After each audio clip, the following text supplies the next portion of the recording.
Just loving this moment. Can we stay here forever? I'm loving this moment. Can we stay?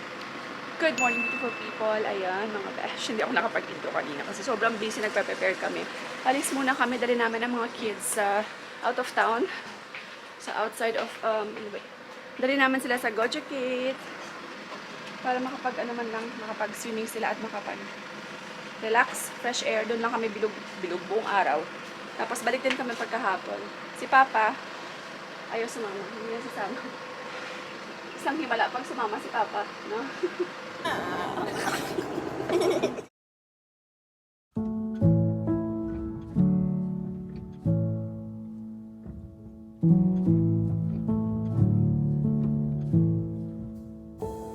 I'm hushing the dog on the chain. I'm running up stones on the edge of the bank. Rally the troops for another refrain. I sing this softly to myself. I sing this softly to myself.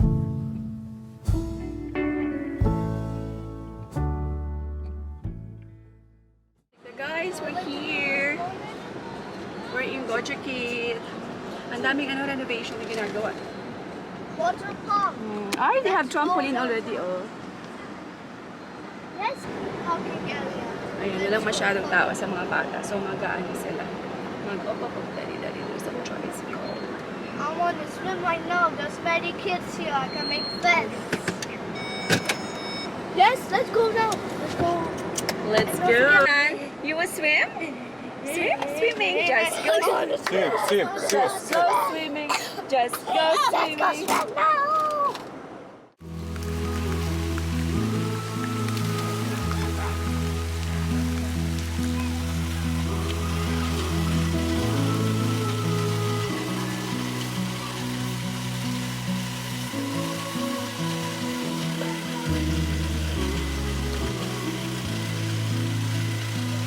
Keep swimming.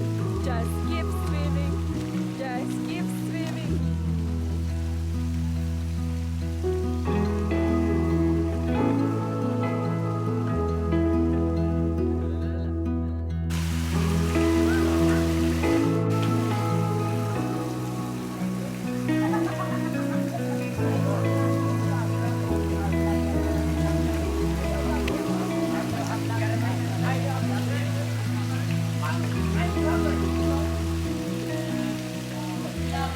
Hi!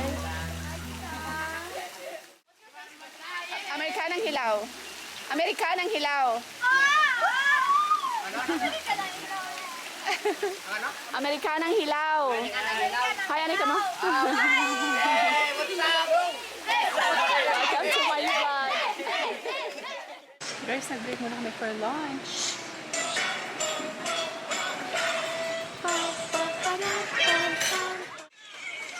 Kaya?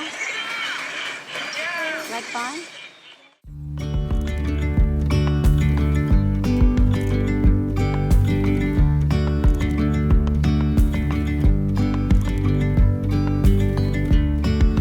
Yesterday there was sun and there was rain, beauty in the mundane. And as the light startled our eyes, we let go of disguise. And now there's something in the air and a sparkly shimmer on our skin, restoring everything within.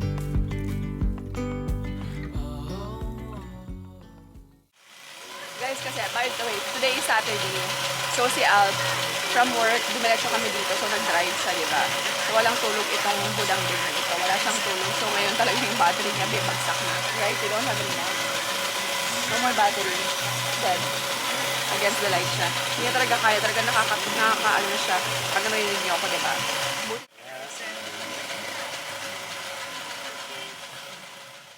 Anong halo-halo, guys? Halo-halo.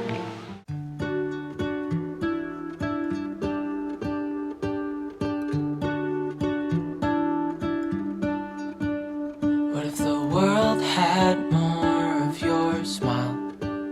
What if the wind could spread your love? What if your sweetness could reach everyone? There'd be no wars. Maybe the birds will sing about your heart. O, diba? Ang daming puno. Dito ako nakaupo sa courtyard nila. Parang ito yung hotel nila. Meron din sila mga hotel rooms. Kasi iniwan ko muna sila out. Nag-swimming. Puntahan ko muna si Jewel, yung cousin ko. One eternity later. Tsura ng buhok ko, be. We're going home, mga besh! Ayan, so... Ako na yung nag-drive kasi si Alp. Sorry sa aking hair, ha? Kasi tumatama sa likod ng headrest. Hindi na kaya ni Alp, guys. As in, sobrang antok na siya. Wala siyang tulog from last night. Right, Ashka? From last night kasi, guys, wala siyang tulog. Hindi niya na kaya, guys. Sobrang antok na siya. As in, bagsak na yung kaluluwa niya. His soul is sleeping. Imagine, more than 12 hours. 12, 24. More than 24 hours. No, come on, Daddy. This time you still sleeping this time. That's yesterday. Who's that? Look, Aryan, show. Aryan, show. What is Aryan doing? Gotcha! What are you doing? Wala pa kami sa highway, guys. So, hindi pa siya nakaupo. Kaupuin namin mamaya ng ayos yan. With seatbelt po. After 48 years, we're home, mga besh. Lumipat dito kasi anong tawag dito? Bumili ng ulam si daddy niya. Pato kami lahat, guys. As in, bagsak to mga to. Si Arya, nakatulog. Tapos ito, hikab na ng hikab. Pagod na pagod. Antok na antok yan sila. So, for sure, sabay-sabay yan silang matutulog. Ako, kahit antok, I need to work. Kailangan ko mag-work. Thank you, Jesus, for the safe travel. All energy gun. Sam, I will take care of them na din. Hindi ko alam guys kung ganito rin sa inyo, pero sobrang anong yung name sa English? Humid. Ang init, guys, grabe. Alam niyo ba, habang nagtatrabaho ako dito sa sala, talagang tumutulo talaga yung tumutulo talaga yung pawis ko. Meron kaming ceiling fan, ha. Meron ceiling fan, meron wall fan. Ang init. Hindi ko alam kung bakit. Siguro feeling ko ulan. Arya, let's go na. Alam niyo ba guys, si Arya, yung dito, namumula yung dito niya. Natulog na, bagsak na sa dalawa ni Alt. So kami na ng dalawa dito. Sinamahan niya talaga ako. Hindi matutulog to binang walang mama. Let's close the light, Aryan.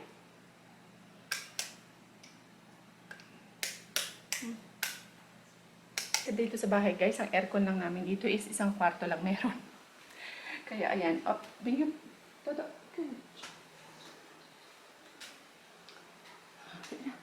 Go to your room. No, they're sleeping now. Daddy, Auntie Arya sleeping now in the room. Slowly, baby, slowly. See. Ayan, so, end ko na tong vlog. Ayan, so, medyo, busy day today. Kahit pa paano nalabas namin yung mga bata, diba, nakaano mo lang ng fresh air. Sobrang init talaga, guys, kahit nandito lang kami sa loob ng bahay. Sobrang init. Kaya sinasara ko na lahat ng kortina para medyo, alam niyo, lumamig. Sana talaga, umulan talaga. Miss ko na talaga ang ulan, guys. Miss ko na ang ulan. Diba, dapat umuulan na kasi May na. End of May na actually mag-June na. So, looking forward na mag-rain. Pero, so, ayan, may share pala ako sa inyo, guys. Si Papa, medyo naawa kasi, nalulungkot si Papa. We receive a news na wala na yung boss niya. Wala na si Samuel L. Butcher, guys. Kasi si Samuel L. Butcher yung boss ni Papa dati. Siya po yung founder and artist ng Precious Moments. So, i-check nyo, guys, yung Precious Moments. Sobrang gaganda. Yung para siyang teardrop. Yung manika. Ayan. Sobrang ganda. Mga figurines. Kung alam niyo yung Precious Moments, guys, yun po yung pinaka-unang boss ni Papa and the only boss of Papa. I think nag-work siya since 21 years old pa lang yata siya. Nandun na siya.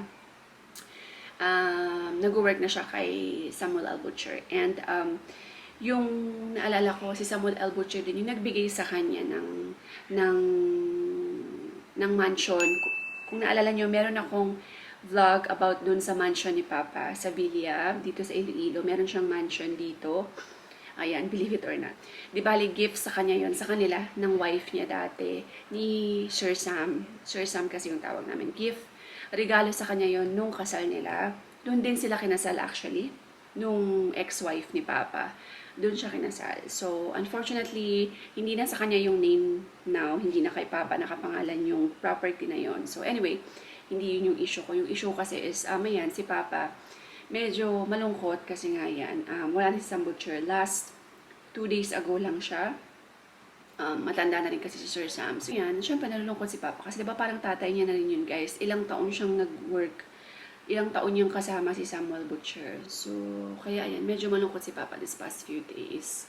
Since nabalitaan niya, medyo down siya. Kasi matagal na rin hindi nakakasama si Sam Butcher. And matagal na rin hindi nakakausap. Super tagal na, guys. Since nung umuwi siya dito sa Philippines at nung nag-resign siya kay Samuel Butcher. So, ayan, hindi niya na nakausap ulit si Sir Sam. Kaya, ayan.